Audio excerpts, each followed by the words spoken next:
Cette vidéo est pour toutes les personnes qui ont décidé qu'en 2021, elles vont se lancer dans l'entrepreneuriat. Donc si toi qui me suis aujourd'hui, tu as cliqué sur cette vidéo, alors peut-être que tu as décidé de te lancer dans l'entrepreneuriat en 2021. J'ai décidé de partager au cours de cette vidéo 4 erreurs que font fréquemment les jeunes entrepreneurs ou les personnes qui débutent dans l'entrepreneuriat. Donc si tu n'es peut-être pas un jeune entrepreneur et tu t'es déjà lancé, cette vidéo va t'aider également à améliorer. Peut-être que tu cibleras des erreurs que tu as eu à commettre et ça va t'aider à t'améliorer et à aller plus loin. Donc je vous donne rendez-vous jusqu'à la fin de la vidéo. Cette semaine, je vais partager des vidéos sur l'entrepreneuriat en particulier. Donc la semaine dernière, on a eu une semaine axée sur les objectifs. Cette semaine, je vais partager déjà aujourd'hui les 4 erreurs à ne pas commettre quand on débute dans l'entrepreneuriat. Et puis, je partagerai au cours de la semaine une vidéo sur les mensonges de l'entrepreneuriat. Donc, parce qu'il y a plusieurs mensonges qui sont fréquents et qu'on peut entendre dans l'entrepreneuriat. Je partagerai également dessus. Et puis, je partagerai avec vous vendredi une vidéo où je vous expliquerai comment déceler des opportunités d'affaires. Donc, voilà. Donc, si vous avez décidé de vous lancer dans l'entrepreneuriat ce mois de décembre ou alors en 2021, alors je vous invite à rester jusqu'au bout. À tout de suite. Bonjour à tous, je suis Nelly Tcheko, entrepreneur et cofondatrice avec Alain Patrice de cette plateforme Les Clés de l'Afro-Business. Sur cette chaîne, nous nous proposons de partager avec toi des conseils, des pratiques et des idées de business qui te permettront à toi aussi de te lancer dans le business, de créer des entreprises, de générer plusieurs sources de revenus afin de prendre ton envol financier. Voilà, si tu es nouveau sur la chaîne ou nouvelle sur la chaîne, je t'invite simplement à t'abonner pour ne pas manquer tous les contenus exclusifs que nous proposons tout au long de la semaine. Et puis, tu peux également télécharger un extrait gratuitement, un extrait du livre de mon associé Alain Patrice, dont l'intitulé est « Trouver le bon associé ».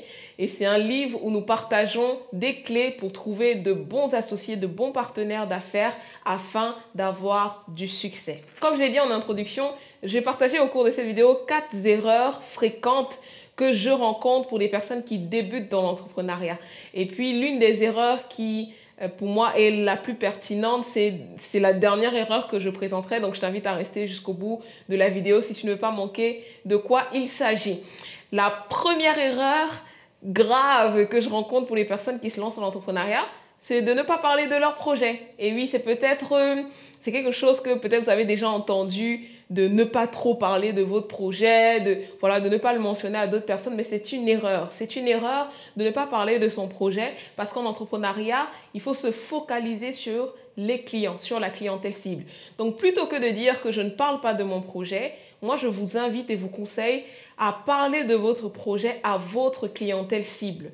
Une fois que vous avez défini, donc vous avez une idée de business et vous avez défini la clientèle cible qui correspond à votre idée de business, le plus rapidement possible, confrontez-vous aux clients. Parlez avec vos clients. Parlez de l'idée que vous souhaitez faire. Je ne sais pas si vous voulez lancer un restaurant ou livraison de nourriture africaine à domicile. Vous pouvez identifier assez facilement une population cible. Parlez-leur de votre idée. Ne gardez pas votre idée pour vous. Il y en a qui ont peur de se faire voler les idées, mais sachez que les idées ne changent pas le monde. Il y a plusieurs personnes qui malheureusement sont mortes aujourd'hui avec plusieurs de leurs idées et elles n'ont pas changé le monde. Donc des idées ne changent pas le monde, mais ce qui importe, c'est la capacité d'exécution. Et l'une des clés dans la capacité d'exécution, c'est d'être le plus rapidement confronté à sa clientèle.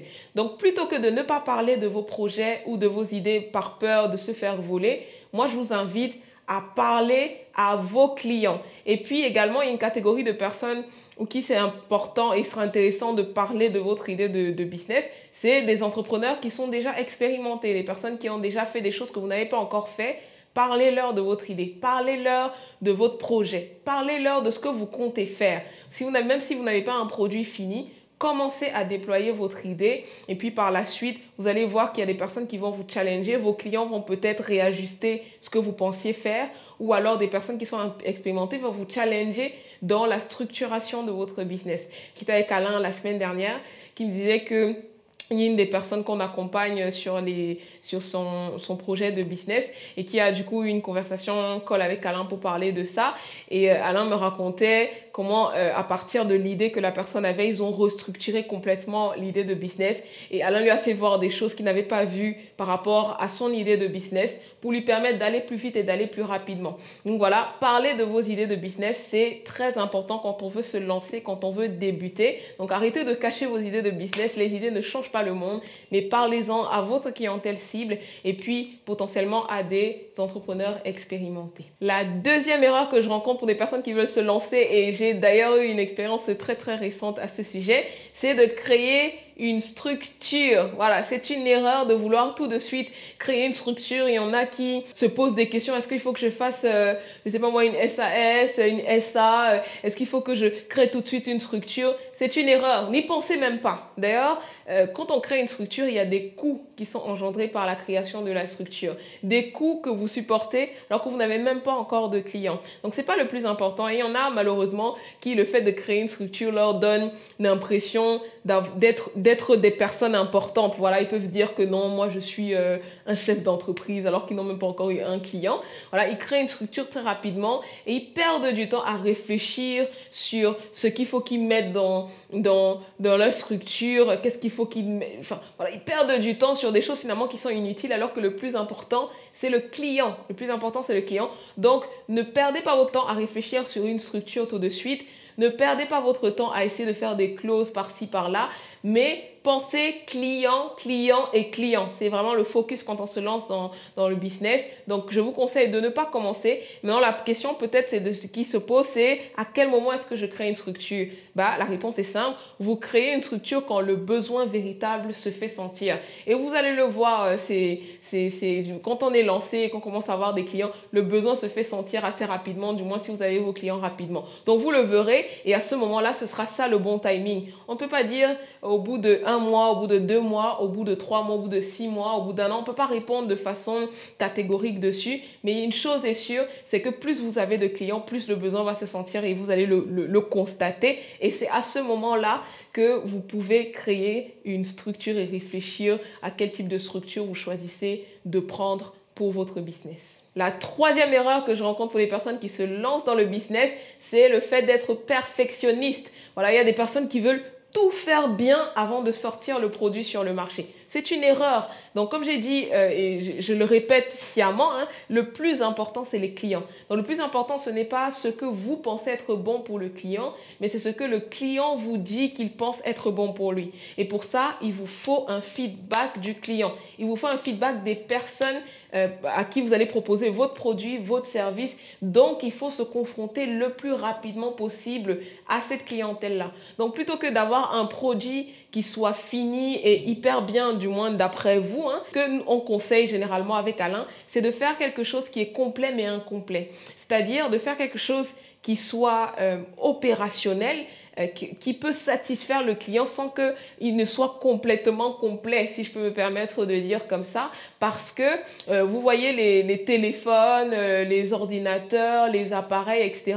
Il y a souvent les applications, il y a souvent plusieurs versions. Pourquoi? Parce qu'il y a une première version qui sort, une V0. Ensuite, cette version est améliorée parce qu'elle est confrontée à un feedback client. Et ensuite, la version est améliorée au fur et à mesure. Donc, ayez cette mentalité, non pas d'être perfectionniste et de faire quelque chose qui soit hyper bien dès la première version, mais de faire quelque chose qui soit complet mais incomplet pour le plus rapidement possible pouvoir proposer vos services, vos produits à votre clientèle. La quatrième erreur, et finalement qui est pour moi la plus importante des erreurs que je rencontre pour des personnes qui débutent dans le business, c'est de se dire que je n'ai pas besoin de me faire coacher. Je n'ai pas besoin de formation, je peux me lancer, je vais y aller et je vais y arriver tout seul. La probabilité que vous réussissez à y arriver tout seul est très faible. Elle est très faible. Donc, ne vous lancez pas dans l'entrepreneuriat, dans le business, tout seul, sans rien, sans aucune formation, sans aucun accompagnement. Parce qu'il y a de très fortes chances que vous ne réussissiez pas. Donc, c'est une erreur de se dire « je n'ai pas besoin d'être coaché, je n'ai pas besoin d'être accompagné, je n'ai pas besoin de formation ». La formation, l'accompagnement sont importants et capitaux. Et comme je disais tantôt en début, quand j'ai partagé la première erreur, il y a quelqu'un qu'on accompagnait et avec l'expérience d'Alain, il a pu bénéficier d'un regard qu'il n'avait pas parce qu'il débutait. à ce qu'il commençait dans son business et donc il a pu être challengé et les idées lui ont pu être données pour améliorer son business et aller plus vite plutôt que de faire quelque chose avec sa petite expérience, d'avancer, de se frotter, de se cogner la tête et puis de se relever, de se recogner la tête. Bénéficier de l'expérience des autres vous permet de gagner du temps. Donc si vous décidez de vous lancer, formez-vous. Peut-être soyez coaché par quelqu'un, décidez de prendre un coaching, un accompagnement. Sur ces chaînes, nous proposons d'accompagner les personnes qui se lancent dans le business, les accompagner à structurer leur business, mettre en place leur business. Donc, décidez de vous former, de vous faire accompagner pendant une période pour un début pour que vous puissiez gagner en expérience avant peut-être de prendre votre autonomie. Donc, si vous voulez nous contacter, nous avons nos contacts que vous trouverez en barre de description. Vous pouvez nous envoyer un mail, nous contacter et nous donner plus d'informations et on vous donnera toutes les informations sur les services d'accompagnement que nous proposons pour les personnes qui se lancent dans l'entrepreneuriat. Donc voilà, dans cette vidéo, j'ai partagé 4 erreurs. Il y en a d'autres et je te laisse me dire, peut-être que toi qui t'es déjà lancé dans l'entrepreneuriat, est-ce que tu pourrais me dire quelles sont les erreurs auxquelles tu as faites finalement et qui peuvent bénéficier aux autres pour ne pas faire les mêmes erreurs que toi, ou parmi ces erreurs, les 4 erreurs que j'ai présentées, est-ce qu'il y en a dans lesquelles tu te retrouves et que tu peux simplement partager? Je t'invite également à partager la vidéo massivement autour de toi, à ton entourage, toutes les personnes qui veulent se lancer dans l'entrepreneuriat. Je t'invite à leur partager cette vidéo. Et comme j'ai dit au début, on est sur la semaine axée sur l'entrepreneuriat. Donc dans 2 jours, mercredi, je vais partager avec vous des mensonges sur l'entrepreneuriat. Restez connectés.